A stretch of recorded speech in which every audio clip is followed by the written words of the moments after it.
সেখানে কোনো দুঃখ পাবেন না। সারাদিন যদি চিৎকার করেন এক বিন্দু দুঃখের জন্য জান্নাতে পাওয়া যাবে না। আর যারা জাহান্নামে যাবে ওই মানুষগুলো যদি সুখের জন্য সারাদিন যদি চিৎকার চেঁচামেচি করে এক বিন্দু সুখ তাদেরকে স্পর্শ করবে না। কারণ জান্নাত হলো চির সুখের জায়গা আর জাহান্নাম হলো চির দুঃখের জায়গা।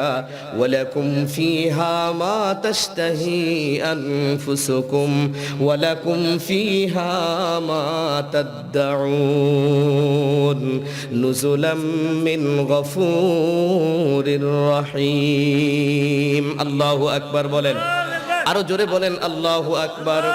মোহাব্বতে জবান খুলে আল্লাহকে ডাক দিয়া বলেন আল্লাহু আকবার। মুসলমান বাবাজিরা রে আমার, বিশ্ব নবীজির কাছে হযরতে ফাতিমা একটা প্রশ্ন উত্থাপন করলেন, বাবা গো আমি একটা প্রশ্ন তোমারে করতে চাই, কিন্তু বাবা মন খারাপ করা চলবে না। নবীজি বলেন বলো বলো মা তুমি কি বলতে চাও। আল্লাহ রাসূলের কাছে হযরতে ফাতিমা ডাক দিয়া বলে, বাবা তুমি না বিশ্ব নবী, তুমি না মহানবী, তুমি না আল্লাহ পাকের দোস্ত, তুমি না আসমানের নবী জমিনের নবী, সমস্ত মাখলুকাতের নবী। তোমাকে যদি আল্লাহ পাক সৃষ্টি না করতো তাহলে আল্লাহ পাক কিছুই বানাতেন না, কুল কায়নাত সৃষ্টিই করতেন না। কিন্তু বাবা গো তোমার কাছে আমার একটা প্রশ্ন, সেটি হলো আল্লাহ পাক রব্বুল আলামিন নবী পরিবারের মানুষদেরকে এত কষ্ট দিয়া কি মজা পায়, এটা আমার জানার আছে। আমার আপনার নবী ডাক দিয়া বলে, মা এরকম কথা কখনো বলতে নাই, আল্লাহ মজা পায় না। আল্লাহ পাক রব্বুল আলামিন আমাদের ঈমানের পরীক্ষা নেয়। মাগো এমন কথা তুমি বলো না। আজকে তুমি দুঃখে পড়েছো, তুমি না খেয়ে রয়েছো, তোমার শরীরে পোশাক নাই কাপড় নাই, এজন্য তুমি মন খারাপ করেছো। কিন্তু মাগো তুমি তো জানো না আল্লাহর ঘোষণা আছে, আদ-দুনিয়া সিজনুল মুমিনি ওয়া জান্নাতুল কাফির। বিশ্ব নবীজি বলেন, মা এই তামাম পৃথিবীর জমিনটাই তো হলো মুমিন মুসলমানদের জন্য জেলখানা। জেলখানার ভিতরে আসামি যেমন সুখের দাবি করতে পারে না, পোলাও কোরমার দাবি করতে পারে না, জেলখানার ভিতরের কোন আসামি যদি সকালবেলা বলে যে আমাকে পরোটা ডিম পোস্ট এগুলি দিতে হবে, সম্ভব নাকি? দুপুর বেলা যদি বলে আমি মুরগি পোলাও ছাড়া খাবো না, রাতের বেলায় যদি বলে আমি চিকেন ফ্রাই ছাড়া খাবো না, দারোগার পিটানি ছাড়া কিছুই কপালে জুটবে না। কারণ তুমি আসো জেলখানায়, এটা তোমারে বুঝতে হবে। এজন্য মুমিন মুসলমানদেরকে আল্লাহর পয়গম্বর হুঁশিয়ারি দিলেন, হে মুমিনেরা, যত মানুষ তোমরা মুমিন হওয়ার দাবিদার, ইমানদারের দাবিদার, খবরদার দুনিয়ার জমিনে তোমরা সুখের আশা করবা না। এই দুনিয়ার জমিনটাই তো হলো জেলখানা, শুধুমাত্র মুমিন মুসলমানদের জন্য জেলখানা। আর যারা ইহুদি খ্রিস্টান হিন্দু বৌদ্ধ নাসারা খাসিয়া কুকি জারু চাকমা হুজুং মারমা ডোম মুসি সাড়াল মেথুর সুইপার সাঁওতাল গারুয়াল মারওয়াল ইত্যাদি সমস্ত জাতিদের জন্য দুনিয়ার জমিনটা হলো একটা বেহেশতখানা। যা চাইবে তা তারা এই পৃথিবীর জমিনে পাবে, তাদের কোনো চাওয়াকে অপূর্ণ রাখা হবে না। বলবেন কেন? আমরা আল্লাহকে ডাকি, আল্লাহর গোলামি করি, নামাজ পড়ি, রোজা রাখি, হজ করি, যাকাত দেই, দান খয়রাত করি, মা বাবার খেদমত করি, আলেম ওলামার মহব্বত করি, কোরআনের তাজিম করি, তারপরেও আল্লাহ আমাদেরকে কষ্ট কেন দিবেন? ইমানের পরীক্ষার জন্য। কেন কষ্ট দিচ্ছেন আল্লাহ পৃথিবীর জমিনে? কারণ এই পৃথিবীর জমিনের সুখ শান্তি মুমিনদের জন্য যথেষ্ট নয়। পৃথিবীর জমিনের কোন বাবা যেমন চায় না যে আমার সন্তান কম সুখে থাকুক, আধা পেট খেয়ে থাকুক, এটা পৃথিবীর জমিনের কোন বাবা চায় না। ঠিক তেমনি আল্লাহ পাকও চান না যে যারা আমি আল্লাহকে ডাকবে, আমার গোলামি করবে, রাসূলের সুন্নতের ইত্তেবা করবে, এরা পৃথিবীর জমিনের অল্প সুখ আমি তাদেরকে দিতে চাই না। আমি আল্লাহ তাদেরকে জান্নাতের চির সুখের ব্যবস্থা করে দিতে চাই। এটা হলো আল্লাহর ঘোষণা।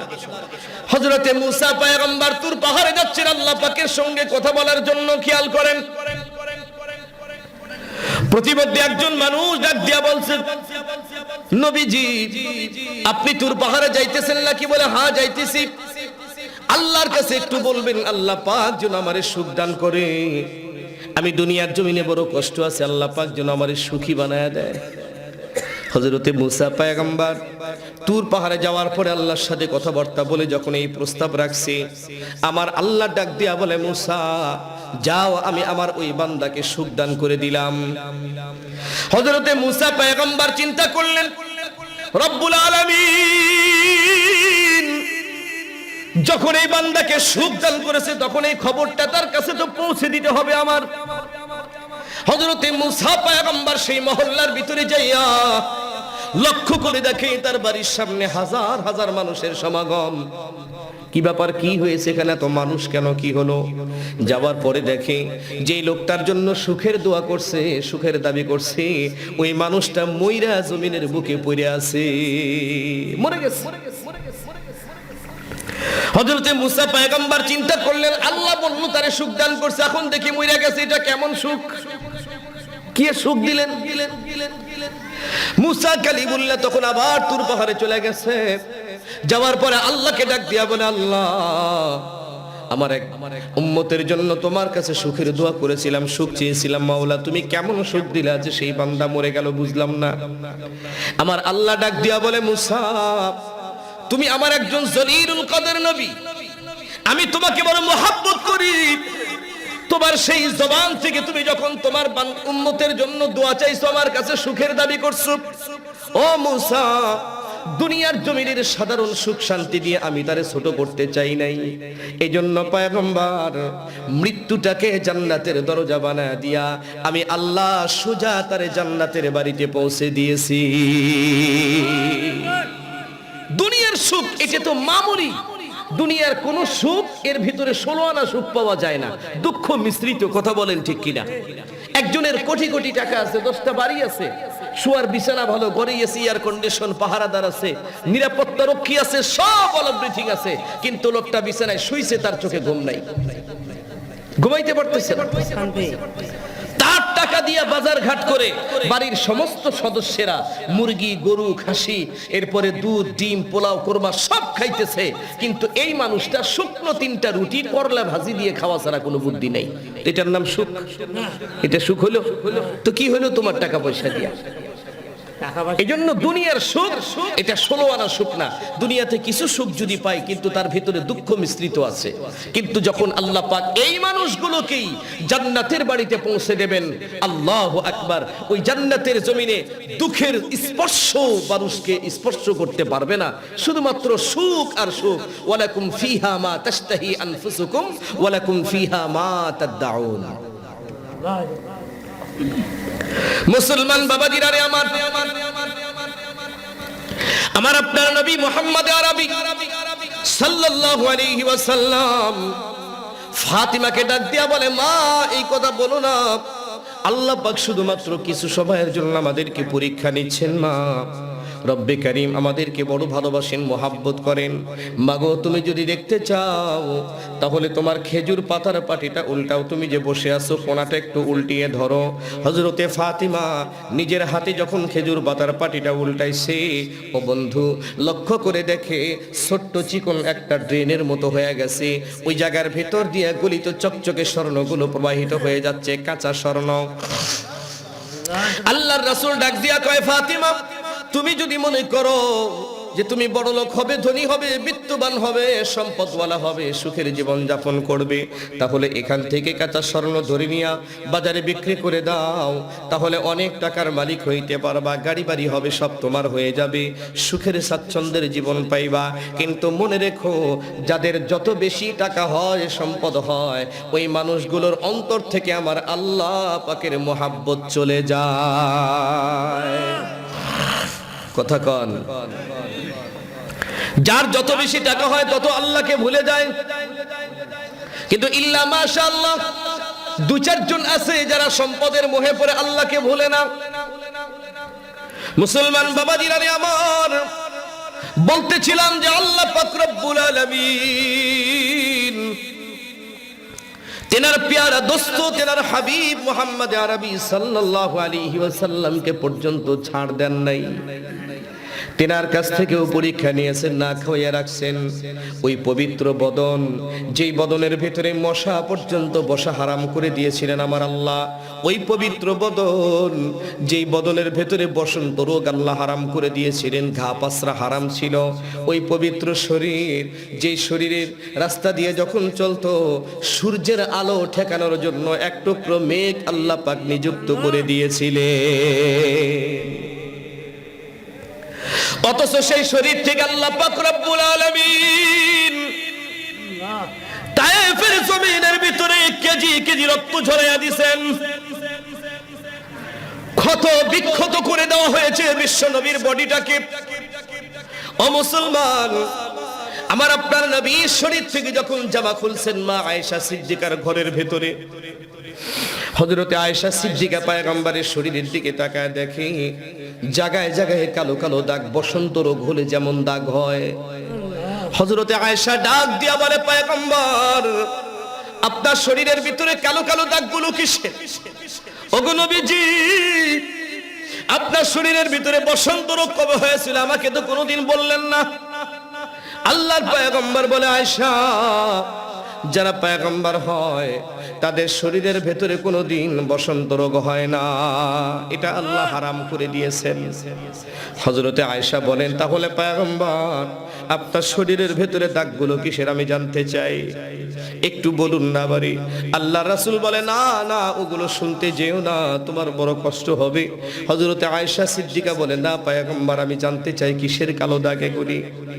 আমার আপনার নবী ডাক দিয়া বলে, আয়েশা, তুমি আবার সেই পুরনো দিনের কথাগুলো আমাকে মনে করায়া দিলা। আয়েশা, তুমি হয়তো জানো না, ওই দিনের কথা মনে পড়লে আমার চোখে এখনো পর্যন্ত পানি চলে আসে, আমি সহ্য করতে পারি না। কারণ আমার জীবনের সবচেয়ে বড় কষ্টের দিনটা গিয়েছিল তায়েফের জমিনের দিন। আয়েশা গো, তুমি জানতে চাও এই যে শরীরের কালো দাগগুলো এগুলো কিসের, তুমি কি জানতে চাও? আল্লাহ রাসূল বলে, আয়েশা, আমি আমার পালিত পুত্র যায়েদকে সঙ্গে করে নিয়া মক্কার জমিনে যখন কালেমার দাওয়াত দিতে যাই, এখান থেকে যখন নিরাশ হয়ে গেলাম, আমি তখন চিন্তা করলাম এই কালেমার দাওয়াত নিয়ে যদি তায়েফের জমিনে যাওয়া যায়, সেখানকার মানুষেরা আমাকে বুঝবে, অবশ্যই আমার তারা সম্মান করবে এবং আল্লাহ পাকের তরফ থেকে যে তাওহীদের দাওয়াত এটা তারা গ্রহণ করবে। এজন্য পয়গম্বর পাহাড় সম আশা অন্তরের ভিতরে নিয়ে তায়েফের জমিনে চলে গেলেন। ওখানে যাওয়ার পরে নবীজি তাকায় দেখে বুখারী শরীফের ভিতরে যে তিন জালিম সর্দারের নাম উল্লেখ করা হয়েছে, সাদ, মাসুদ, আব্দে আলী, তিনজন জালিম সর্দার একটা জায়গার ভিতরে বসে বসে মদ পান করতেছে। আল্লাহর রাসূল সেখানে গিয়ে খোঁজ খবর নিয়ে জানতে পারলেন এরা হলো গোত্রপতি, এখানে গোত্রপতি, এরা হলো এলাকার ভিতরে সর্দার, নেতৃস্থানীয় মানুষ। নবীজি চিন্তা করলেন এদের কাছে যদি সর্বপ্রথম কালেমার দাওয়াতটা পৌঁছে দেই আর এরা যদি অ্যাকসেপ্ট করে নেয়, এদের মাধ্যমে আরো অনেক মানুষ এখানে মুসলমান বানানো সম্ভব হবে। এজন্য পয়গম্বর আমার সেখানে গিয়ে তাদেরকে কালেমার দাওয়াত দিলেন, পড়ো লা ইলাহা ইল্লাল্লাহু মুহাম্মাদুর রাসূলুল্লাহ। তোমরা পড়ো, কালেমা পড়ো, এক আল্লাহর গোলামি করো, মূর্তি পূজা ছেড়ে দাও, পাথর পূজা ছেড়ে দাও, আল্লাহ পাকের গোলামি করো, তোমাদের সম্মান বাড়বে, জান্নাতে জায়গা পাবে। জালিম সর্দারেরা বলল, তুমি কে হে, তোমার নামটা কি? বলে, আমি মুহাম্মাদুর রাসূলুল্লাহ সাল্লাল্লাহু আলাইহি ওয়াসাল্লাম। আল্লাহ পাক আমাকে নবুয়ত দান করেছে, আমার কাজ হলো মানুষকে খারাপ পথ থেকে ফিরানো, আল্লাহর সাথে সম্পর্ক করে দেওয়া। ওরা তখন টিটকারি মেরে ডাক দিয়া বলে, মক্কার জমিনে আর কোন মানুষ আল্লাহ পায় নাই, তোমার মতো একজন এতিম মিসকিনকে আল্লাহ নবী বানায়া পাঠিয়ে দিয়েছে। নাউজুবিল্লাহ, জোরে বলেন। এ মুসলমান, আমার আপনার নবী কি ইতিম নাকি? আমার আপনার নবী কি মিসকিন? 40 মণ স্বর্ণের মালিক ছিলেন আমার আপনার নবী, সুবহানাল্লাহ বলেন। 40 মণ গোডাউন ভর্তি স্বর্ণ ছিল পয়গম্বরের হাতে, কিন্তু উনি গরিব মিসকিনদের জন্য, ইসলামের জন্য সব বিলীন করে দিয়েছেন, কিচ্ছু রাখেন নাই। সেই নবীরে গরিব বলতেছে, মিসকিন বলতেছে। আল্লাহর পয়গম্বরের মনে বড় কষ্ট। এখানে যে উদ্দেশ্য নিয়ে আসলাম সেটা সফল হলো না, কিন্তু মুসলমান তারা যদি এমনে এমনে ছেড়ে দিত তাও তো একটা কথা ছিল, কিন্তু না না, এমনে ছাড়ে না। ওই 3-4 সরদার তায়েফের জমিনের যুবক সন্তানদেরকে ডাক দিয়া বলে, দেখ ওই যে মক্কার জমিন থেকে 2টা পাগলের আগমন ঘটেছে, এই পাগল দুটোকে তোমরা যেভাবে পারিস পাথর মেরে মেরে তায়েফের জমিন থেকে বিদায় করে দে। মুসলমান বাবাজিরা রে আমার, শেষ পর্যন্ত জালিম সন্তানগুলো যখন পাথরগুলো হাতের ভিতরে নিছে, হযরতে যায়েদ আল্লাহর পয়গম্বরের চতুর্পাশ দিয়ে পাগলের মতো ঘুরতেছে, কোন দিক থেকে পাথরটা আসবে। আর জায়েদের ফিকির হলো, জায়েদ তার পুরো শরীরটাকে ওয়াকফ করে দিয়েছে যে আল্লাহর পয়গম্বরের শরীরে একটা পাথর আমি লাগতে দিব না। আমার কলিজা থাকলে থাকবে, না হলে চলে যাবে। আমি যদি মারাও যাই তবুও পয়গম্বরের শরীরে পাথর পড়তে দিব না।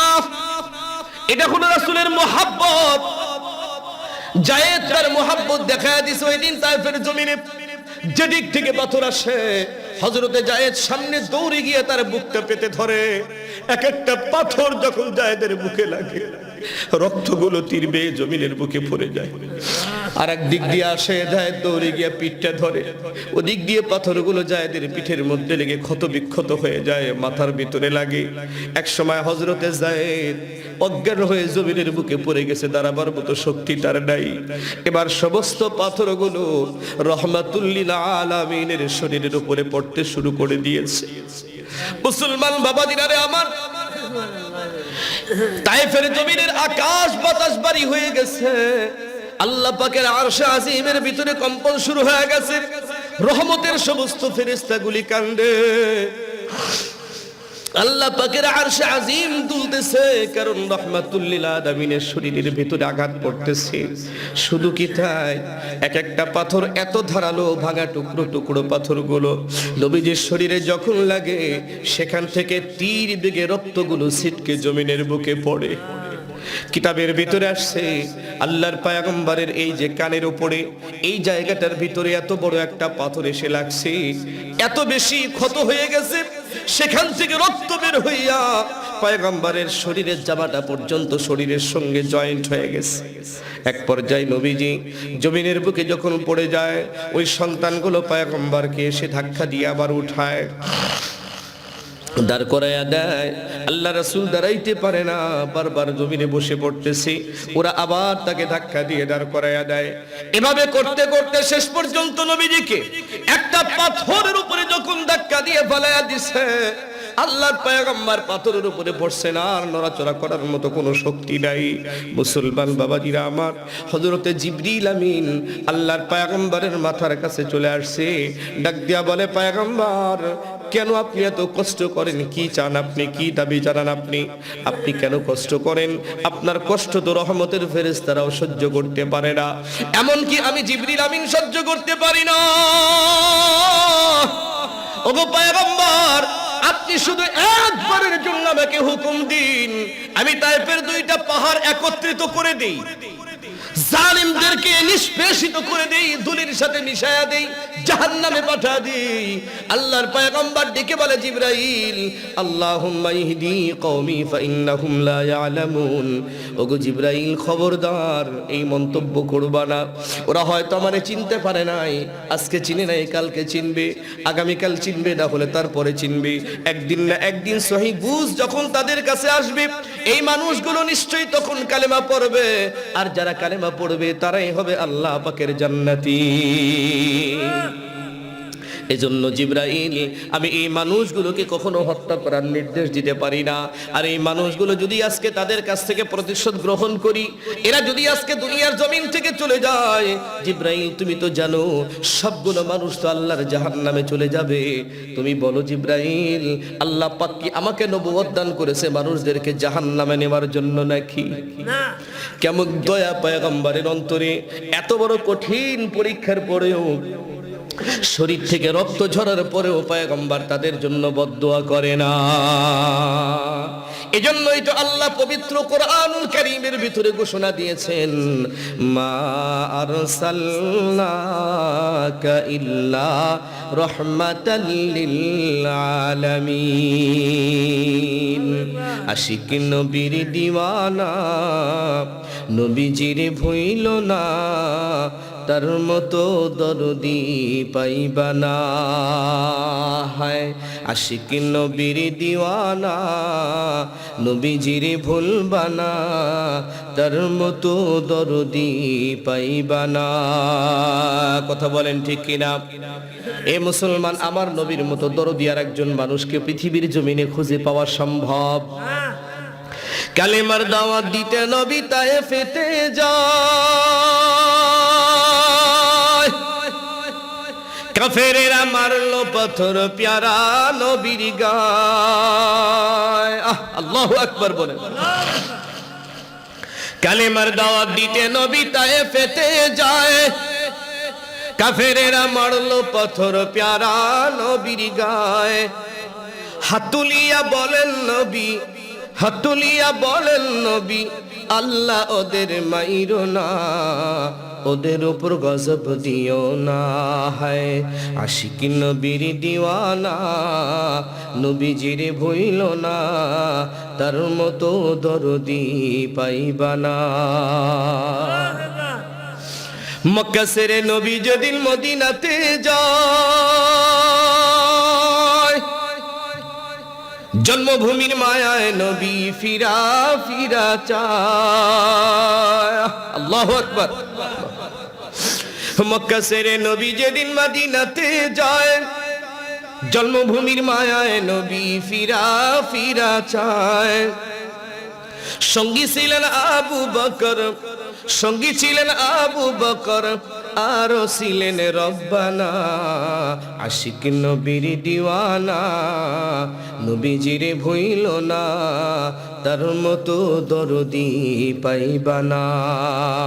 হায় আশিক নবীর দিওয়ানা, নবীজির ভুইল না, তার মতো দরদি পাইবা না। মুসলমান বাবাজিরা, আমরা কারা কারা নবীর আশিক, নবীজিকে ভালোবাসি, একটু হাত তুলে আমার আল্লাহকে দেখাবো। আল্লাহ পাক নবীজির আশিক হিসাবে আমাদেরকে কবুল করেন, জোরে বলুন আমিন। মুসলমান বাবাজিরা রে আমার, আমি বলতেছিলাম যে আল্লাহ পাক রব্বুল আলামিন মুমিনদের কাছ থেকে পরীক্ষা নেবেন, যেমন নবীদের কাছ থেকে নিয়েছেন। আমাদেরও তো মাঝে মাঝে পরীক্ষার সম্মুখীন হতে হবে। জমিনে ফসল লাগিয়েছেন, হয়তো দেখবেন শিলাবৃষ্টি ঝড় তুফান হয়ে ফসল নষ্ট হয়ে গেছে, এটা হলো আল্লাহর তরফ থেকে পরীক্ষা। ব্যবসা করতেছেন, ব্যবসার ভিতরে লস চলে আসবে, ধস নেমে আসবে, লাভ হবে না, নষ্ট হয়ে যাবে, এটাও হলো আল্লাহর তরফ থেকে পরীক্ষা। মারাত্মক রোগাক্রান্ত হয়ে বিছানার ভিতরে পড়ে আছেন, রোগ ভালো হবে না, এটাও পরীক্ষা। সন্তানাদি দুনিয়ার জমিন থেকে চলে যাবে, এটাও পরীক্ষা। মিথ্যা মামলা হামলা দিয়ে আপনাকে জেলখানার ভিতরে ভর্তি করা হবে, এটাও হলো এক ধরনের পরীক্ষা। আপনার পার্শ্বে বসবাস করে সম্পদওয়ালা বড়লোক ধনী বিত্তবান, আপনাকে কোন ঠাসা করে রেখেছে, কোনো কথা বলতে দেয় না, জোরপূর্বক আপনার জায়গা দখল করে নিয়েছে, এটাও হলো আল্লাহর তরফ থেকে এক ধরনের পরীক্ষা। মুসলমান বাবাজিরা, ধৈর্যের সাথে যদি মোকাবেলা করা যায়, আল্লাহ পাক রব্বুল আলামিন এই পরীক্ষায় উত্তীর্ণ হলেই তবে আমাদেরকে জান্নাত দান করবে। কারা কারা জান্নাতে যেতে রাজি? দুইটা হাত টান টান করে তুলবেন উপরের দিকে, লিল্লাহে তাকবীর, নারায়ে তাকবীর। আল্লাহ পাক আমাদেরকে জান্নাতুল ফেরদাউস নসিব করেন, বলুন আমিন। হাত নামান আলহামদুলিল্লাহ। আল্লাহ বলেন, ইন্নাল্লাহা আশতারা মিনাল মুমিনিনা আনফুসাহুম ওয়া আমওয়ালাহুম বিআন্না লাহুমুল জান্নাহ। রব্বে কারীম দুইটা জিনিসের বিনিময়ে জান্নাত আমাদের কাছে বিক্রি করে দিয়েছেন, সুবহানাল্লাহ জোরে বলেন। এক নাম্বার হলো মুমিনের জান, মুমিন ব্যক্তির জান হলো এক নম্বরে। আল্লাহ পাক জানের বিনিময়ে জান্নাত আমাদের কাছে বিক্রি করেছেন। কোন পথে জান দিতে হবে? রাজনৈতিক নেতার জন্য জান দিলে জান্নাত পাওয়া যাবে? কোন মার্কার জন্য জান দিলে, কোন চেয়ারম্যানের জন্য জান দিলে কি জান্নাত পাওয়া যাবে? না। হয়তো আপনি সরকারিভাবে কয়েকটা সালাম পাইতে পারেন, কিছু ফুলের মালা পাইতে পারেন, কিন্তু কবরে যাওয়ার সঙ্গে সঙ্গে যেখানে যাওয়ার সেখানেই যাইতে হবে। কথা বলেন ঠিক কিনা? কিন্তু মুসলমান যদি কোরআনের জন্য, এই কোরআনের হুকুমত প্রতিষ্ঠিত করার জন্য, কোরআনকে জিন্দা রাখার জন্য কোন মানুষ যদি ইসলামের জন্য জানটা দিয়া দেয়, আল্লাহ পাক রব্বুল আলামিন ওই জানের বিনিময়ে তাদেরকে জান্নাতের মালিকানা দান করবে। 2 নম্বরে, আল্লাহর তরফ থেকে যত সম্পদ আল্লাহ পাক আপনাকে দান করেছেন, এই সম্পদগুলো যদি কোরআনের জন্য বিলীন করা যায়, এ মুসলমান দ্বীনের জন্য যদি আপনার সম্পদ কুরবানি করতে পারেন, ওই সম্পদের বিনিময়ে আল্লাহ পাক জান্নাত দান করে দিবে। সম্মানিত সুধী, আমি লম্বা কথা বলতে চাই না, আমি শুধু একটা কথাই বলবো। মাঝে মধ্যে আমাদের ঈমানি পরীক্ষা হওয়া দরকার। আমি আপনাদের কাছ থেকে ছোট্ট একটা পরীক্ষা নিব, সেটি হলো এই যে কোরআনী মাদ্রাসা, নবীর মাদ্রাসা, আল্লাহর রাসূলের মাদ্রাসা, যারা মাদ্রাসাকে সহযোগিতা করবে তারা রাসূলকে সহযোগিতা করলো, যারা কোরআনকে সহযোগিতা করবে এরা কিয়ামতের আদালতে কোরআনের শাফাআত নিয়ে জান্নাতে প্রবেশ করবে। সুবহানাল্লাহ, জোরে বলেন। আর একটু জোরে আওয়াজ করে বলেন না সুবহানাল্লাহ। ওই যে দেখেন আবু জেহেলের নানারা পলাইতেছে, যে এই 2টা আবু জেহেলের নানা পলাই কেমনে দেখেন, দেখছেন? দেখলেই বোঝা যায়, ঠিক না? বোঝা যায় না? হবে না পেশাব করা, কেন পেশাব করবেন তোরা? হাড়া তো যাচ্ছি না, পেশাব করবে আর।